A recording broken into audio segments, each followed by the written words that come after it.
June 29, 1995, 5:57 p.m. Seoul, South Korea. A department store full of shoppers drops into the ground in under 20 seconds. 502 people die. 937 are injured. It is the deadliest peacetime disaster in South Korean history. But the building did not fall without warning. To understand why, go back 8 years. South Korea is in the middle of a construction boom. Seoul is hosting the 1988 Olympics. The city is growing fast. Buildings go up faster. Local law bars foreign contractors. South Korean companies build everything. They build quickly. They build cheaply. Quality is last on the list. 1987. A man named Lee Jun wants to build a department store in Gangnam, one of Seoul's most expensive neighborhoods. The land is a former landfill. He builds anyway. The original plan calls for a 4-story office building. Lee Jun changes his mind. He wants 5 floors. He wants restaurants on the top. He wants more space, more tenants, more money. Engineers tell him the structure cannot hold it. They tell him the added weight will make the building dangerous. Lee Jun fires the construction company. He hires his own. The changes go through. The building uses flat slab construction. No beams. The floors rest directly on top of the columns. It is faster to build. It is cheaper. But it has a fatal weakness. If one column fails, there is nothing to catch the load. The collapse does not stop. It goes all the way down. The store opens in July 1990. Pink exterior. 5 floors of retail. Restaurants on top. 40,000 customers walk through the doors every single day. It is a success. Lee Jun is satisfied. The cracks start small. In 1993, 3 air conditioning units sat on the roof. Each unit weighed 15 tons when empty. Neighbors complained about the noise. Lee Jun's management team decided to move the units to the other side of the roof. They did not hire cranes. They used pulleys and rollers and dragged the units across the concrete. The roof cracked under the weight and the friction. The units were dragged directly over column 5E Mesa. Column 5E was already weaker than the others. The columns on the 5th floor did not line up with the columns on the floors below. The load from the 5th floor transferred through the slab directly into column 5E. It was never designed to carry that weight. Every time the air conditioning units power on, they vibrate. The vibrations travel down through the cracked roof into column 5E and spread through the slab. The cracks get wider. This happens every day for 2 years. By April 1995, cracks are visible in the ceiling of the 5th floor. Management's response is to move merchandise from the top floor to the basement. The store stays open. No engineers are called.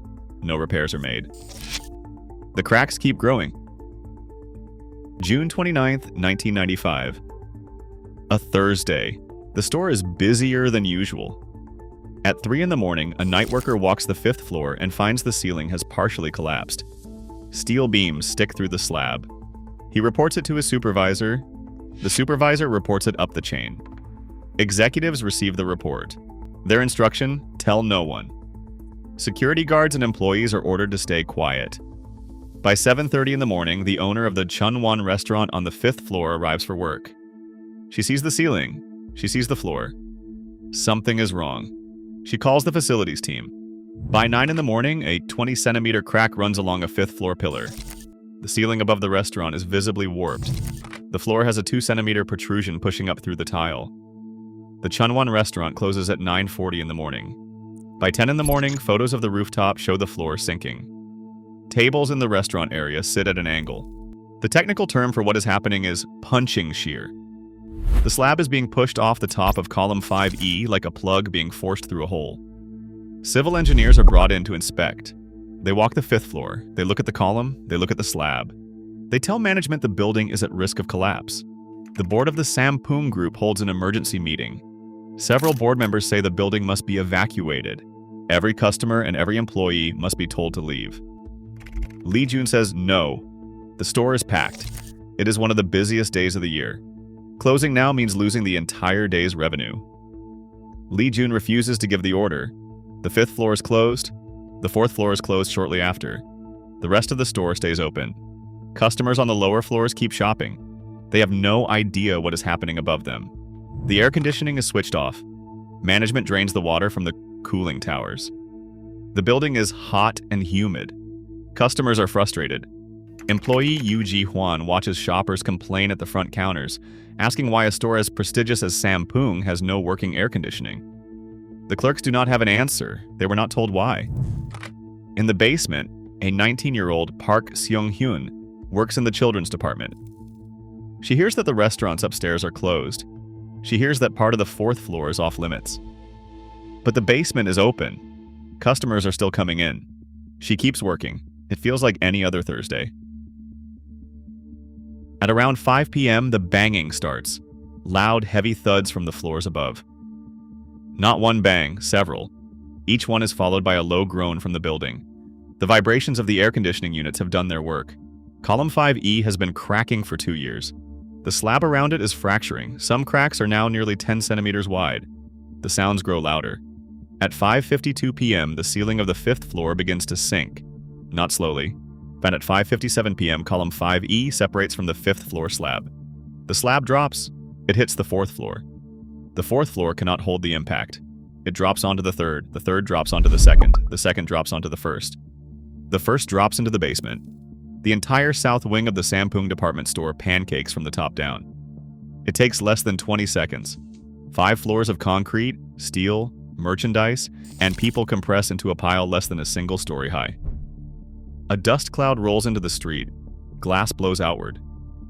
Screams stop almost immediately. There is no time. Approximately 1,500 people are inside the building when it falls. 502 of them do not survive, but 937 are pulled out injured. The numbers are confirmed later, and in the first hours, no one knows how many are buried. The rescue begins in chaos. South Korea has no established system for a disaster of this scale. No single authority takes command. Firefighters arrive, police arrive, army units arrive, volunteers arrive. They all work independently. It takes 5 days before a unified rescue command is established. The dead and injured are loaded into vehicles and rushed to nearby hospitals without sorting or triage. Hospitals receive the critically wounded and the mildly injured at the same time with no system to separate them.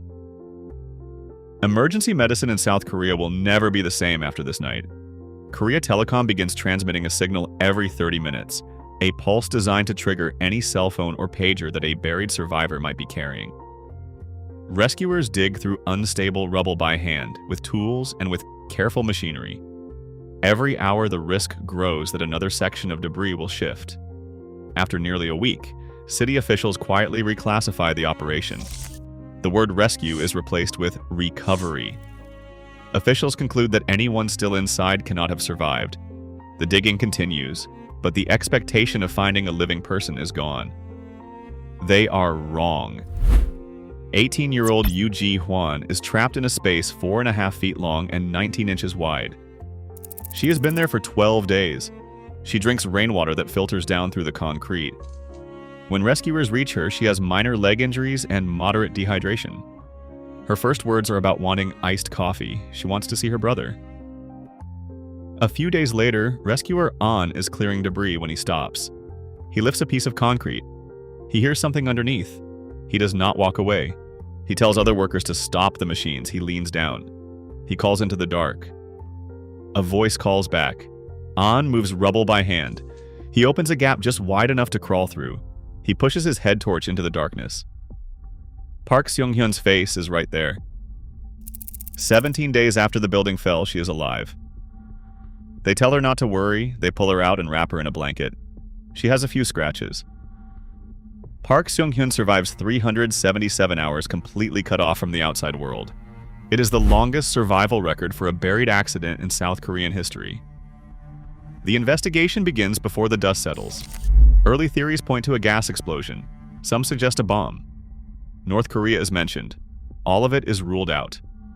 Investigators examine the foundation first. Core samples show the ground beneath the building is solid bedrock. The basement is largely intact. The ground did not fail the building. The building failed itself, inferior concrete. Columns were reduced in diameter from 80 centimeters to 60 centimeters during construction to cut costs. A 5th floor was added without structural approval. 3 15-ton air conditioning units were dragged across a roof not designed to carry them. A critical column cracked for 2 years with no repair. Engineers ignored the warning. Board members overruled concerns. An emergency meeting was held with 1,500 people still inside. A chairman sat in that meeting, and he chose revenue over evacuation. The government survey that follows is damning. 14% of South Korean skyscrapers are structurally unsafe. 84% need repairs. Only 2% fully meet building codes. Sampoong is not an exception. It is the rule made visible. Lee Jun is convicted of criminal negligence. He receives 7.5 years in prison. His son receives 7 years. Bribed city officials are jailed. The Sampoong Group surrenders its entire wealth to victim families. 3,293 cases. $300 million. The company dissolves completely. The site is sold to a private developer. Luxury apartments stand there now. Every June, families gather at a memorial park 4 kilometers away. They lay flowers, they read names. 30 years later, 1 in 4 victim families say the collapse is not sufficiently remembered. The cracks were always visible. The store never closed.